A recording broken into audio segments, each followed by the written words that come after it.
اعوذ باللہ من الشیطان الرجیم بسم اللہ الرحمن الرحیم وَإِذْ قَالَتِ الْمَلَائِكَةُ يَا مَرْيَمُ إِنَّ اللَّهَ اصْطَفَاكِ وَطَهَّرَكِ وَاصْطَفَاكِ عَلَى نِسَاءِ الْعَالَمِينَ يَا مَرْيَمُ اقْنُتِي لِرَبِّكِ وَاسْجُدِي وَارْكَعِي مَعَ الرَّاكِعِينَ ذَلِكَ مِنْ أَنْبَاءِ الْغَيْبِ نُوحِيهِ إِلَيْكَ وَمَا كُنْتَ لَدَيْهِمْ إِذْ يُلْقُونَ أَقْلَامَهُمْ أَيُّهُمْ يَكْفُلُ مَرْيَمَ وَمَا كُنْتَ لَدَيْهِمْ إِذْ يَخْتَصِمُونَ إذ قالت الملائكة يا مريم إن الله يبشرك بكلمة منه اسمه المسيح ابن مريم وجيها في الدنيا والآخرة ومن المقربين ويكلم الناس في المهد وكهلا ومن الصالحين قالت رب أنى يكون لي ولد ولم يمسسني بشر قال كذلك الله يخلق ما يشاء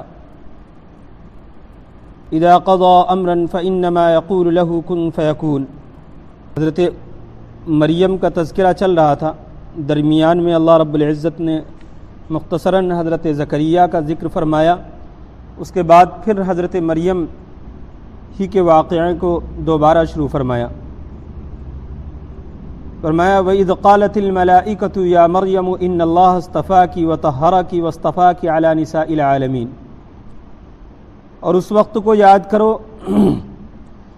جب فرشتوں نے مریم سے کہا کہ یقیناً اللہ رب العزت نے آپ کو چن لیا ہے، اختیار فرما لیا ہے، وطہرکی اور آپ کو پاکیزگی عطا فرمائی ہے، واصطفاکی علی نساء العالمین اور دنیا کی عورتوں پر، دنیا کی تمام عورتوں پر آپ کو فضیلت بخشی ہے.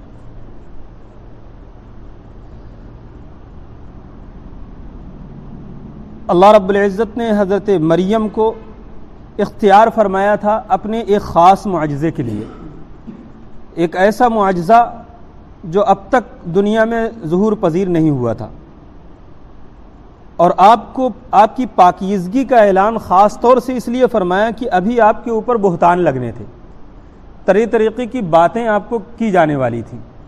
اسی وجہ سے فرشتے نے باقاعدہ طور پر یہ بات کہی کہ آپ کو پاکیزگی عطا فرمائی ہے اللہ نے، آپ کی پاکیزگی میں ذرہ برابر بھی شک اور شبے کی گنجائش نہیں ہے.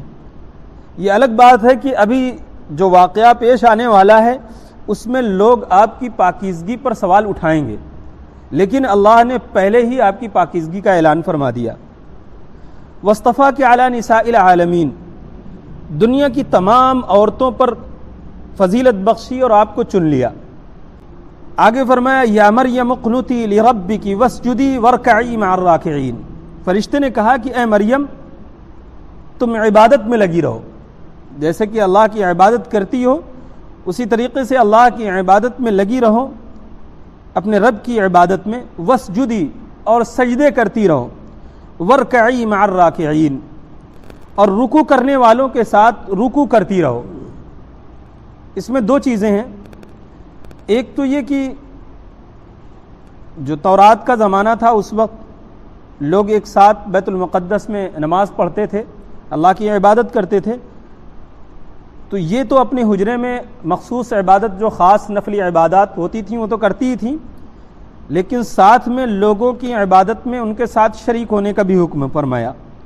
اور دوسری چیز یہ کہ رکوع کا تذکرہ خاص طور سے اس لیے فرمایا کہ اکثر ہوتا یہ ہے کہ لوگ رکوع ہی کرنے میں تھوڑا کوتاہی زیادہ کرتے ہیں، سجدہ تو مکمل طور پر ادا کر لیتے ہیں، اس لیے کہ سجدہ زمین پر سر ٹیکے بغیر ہو ہی نہیں سکتا، تو ہر کوئی جو سجدہ کرتا ہے تو زمین پر سر ٹیک کر کے سجدہ کر لیتا ہے، لیکن رکوع میں کوتاہی ضرور کرتا ہے. رکوع میں بعض لوگ تو مکمل رکوع کرنے کے بعد سیدھے طور پر پھر کھڑے ہوتے ہیں، اور بعض بس گئے پورے طور پر ابھی جھک بھی نہیں پائے کہ اس سے پہلے ہی کھڑے ہو گئے، مکمل طور پر رکوع نہیں کیا.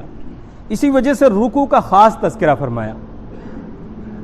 رکوع اچھی طریقے سے ہونا چاہیے. جو لوگ اس کا ترجمہ اس طریقے سے بھی ہو سکتا ہے کہ وارکعی مع الراکعین، جو اچھی طریقے سے رکوع کرنے والے لوگ ہیں، بہترین قسم کا رکوع کرنے والے، ان کی طریقے سے رکوع کرو. ذالک من انباء الغیب نوحیہ الیک.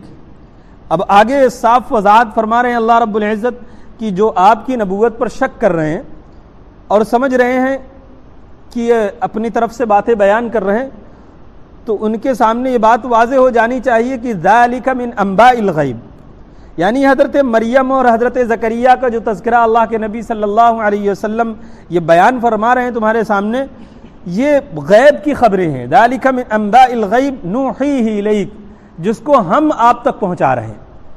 آگے فرمایا وما کنت لدیہم، آپ وہاں پر موجود نہیں تھے. اور یہ بات حقیقت ہے، اللہ کے نبی صلی اللہ علیہ وسلم وہاں پر موجود نہیں تھے. اللہ رب العزت نے اگر یہ سارے واقعات کو ان آیات میں اپنے کلام پاک میں بیان نہ کیا ہوتا تو نہ تو یہ امت ان واقعات سے آگاہ ہوتی اور نہ ہی یہود و نصارہ کے پاس کوئی سچے واقعات تھے اس کے. انہوں نے تو من گھڑت بہت سارا جوڑ رکھا تھا، پتہ نہیں کیا کیا، جیسا کہ ہمارے یہاں جوڑا جاتا ہے. آج ہم بھی جوڑنے لگ گئے ہیں اپنے بزرگوں کے ساتھ. اگر کوئی اتنی بڑی بات ہوتی ہے تو اس کو لمبا کھینچ کر کے اتنا بڑا بنا دیتے ہیں ہم لوگ بھی. تو ایسا ہی انہوں نے بھی کیا تھا، کوئی چھوٹے سے واقعہ کو اتنا کھینچ دیا کہ اصل بات غائب ہی ہو گئی. جیسے کہ ہم لوگ کر رہے ہیں آج کل کہ چھوٹا سا کوئی واقعہ ہوتا ہے اس کو اتنا کھینچ دیتے ہیں کہ اصل واقعہ گم ہو جاتا ہے. تو اسی لیے اللہ تعالیٰ نے فرمایا کہ ذالک من انباء الغیب نوحیہ الیک، یہ غیب کی خبریں ہیں جو ہم آپ تک پہنچا رہے ہیں. وما کنت لدیہم، آپ ان کے پاس تھے نہیں کہ آپ دیکھ رہے تھے اور دیکھ کر کے بیان کر رہے ہیں. یہ اس بات کی دلیل ہے کہ آپ نبی ہیں، تبھی اللہ آپ کے پاس یہ ساری چیزیں بھیج رہا ہے. اذ یلقون اقلامہم ایہم یکفل مریم، اور اس وقت کو بھی یاد کرو جب مریم کو ان کی والدہ لے کر کے بیت المقدس گئیں کہ ان کو کفالت میں دے دیا جائے بیت المقدس کے ذمہ داروں کے. تو اس وقت وہاں کے جو ذمہ داران تھے وہ آپس میں لڑ پڑے. جب حضرت مریم کے بارے میں انہوں نے بتایا ان کی والدہ نے کہ ان کے بارے میں ہم نے اللہ سے نظر مان رکھی ہے کہ آپ کی مسجد کے حوالے ہم اس کو کر دیں گے اور یہ آپ کی عبادت کے لیے خاص ہوگا یہ بچہ، لیکن یہ تو لڑکی ہو گئی، لیکن ہم اس کے باوجود بھی اس کو مسجد کے حوالے کرنا چاہتے ہیں. اور ہمارا اللہ سے جو اپنی دعا پچھلی ہم نے پڑھا اس میں کہ شیطان کے شر سے اس کی اور اس کی اولاد سے پناہ مانگی تھی، اللہ کی پناہ میں دیا تھا. تو وہاں کے جتنے بھی ذمہ داران تھے وہ آپس میں لڑ پڑے. ہر کوئی چاہ رہا تھا کہ اس بچے کی ذمہ داری ہم لے لیں، ہم اس کو پالے پوسیں، ہم اس کی تربیت کریں. تو آپس میں یہ بات طے ہوئی کہ بہتے ہوئے پانی میں سب لوگ اپنے اس قلم کو جس سے تورات کو لکھا کرتے تھے اس قلم کو بہتے ہوئے پانی میں ڈالیں گے. جو قلم الٹی طرف بہاؤ کی طرف نہیں بلکہ بہاؤ کے خلاف بہنے لگ جائے گا تو اسی کو اس بچے کی کفالت کی ذمہ داری دے دی جائے گی. تو اذ یلقون اقلامہم، آپ اس وقت بھی نہیں تھے جب لوگوں، اس وقت کو یاد کیجئے جب ان لوگوں نے اپنے قلم کو ڈالا تھا، یعنی پانی میں ڈالا تھا. ایہم یکفل مریم، کی کون مریم کی کفالت کرے گا. وما کنت لدیہم، اس وقت بھی آپ موجود نہیں تھے. اذ یختصمون، جب وہ لوگ جھگڑ رہے تھے آپس میں کہ کون کفالت کرے گا. خیر حضرت زکریا کا قلم الٹے بہاؤ کی طرف نہ بہ کر کے الٹی طرف بہا اور پھر ان کو کفالت کی ذمہ داری دے دی گئی. اب اس میں ایک چیز آتی ہے تو کہ کیا ہم لوگ بھی اس طریقے کے معاملات میں یہ سب کچھ کر سکتے ہیں؟ تو اس میں یہ بات سمجھنی چاہیے کہ جو ایسی باتیں ہیں جن کا فیصلہ شریعت میں ہو چکا ہے ان کے بارے میں ہم یہ سب نہیں کر سکتے. ہاں ان چیزوں میں قرآن اندازی کی جا سکتی ہے جو لوگوں کے ثواب دید پر ہو، جس کو عقل مند اور سمجھدار لوگ بیٹھ کر کے جس کے بارے میں فیصلہ کر رہے ہوں اور اللہ کی طرف سے شریعت میں کوئی خاص فیصلہ اس کے لیے نہیں آیا ہو تو اس میں یہ کام کیا جا سکتا ہے. آگے فرمایا اذ قالت الملائکۃ یا مریم ان اللہ یبشرک بکلمۃ منہ، اور اس وقت کو یاد کرو جو فرشتوں نے کہا اے مریم یقیناً اللہ رب العزت نے آپ کو اپنے کلمے کی بشارت سنائی ہے. اللہ رب العزت آپ کو بشارت سنا رہا ہے اپنے کلمے کی. پچھلی آیتوں میں بتایا گیا کہ کلمے سے مراد کون ہے. کلمے سے مراد حضرت عیسیٰ علیہ السلام. اس کلمے کی آگے وضاحت بھی ہو رہی. بکلمۃ منہ اسمہ المسیح ابن مریم، اور اس کلمے کا نام مسیح عیسیٰ ابن مریم ہوگا.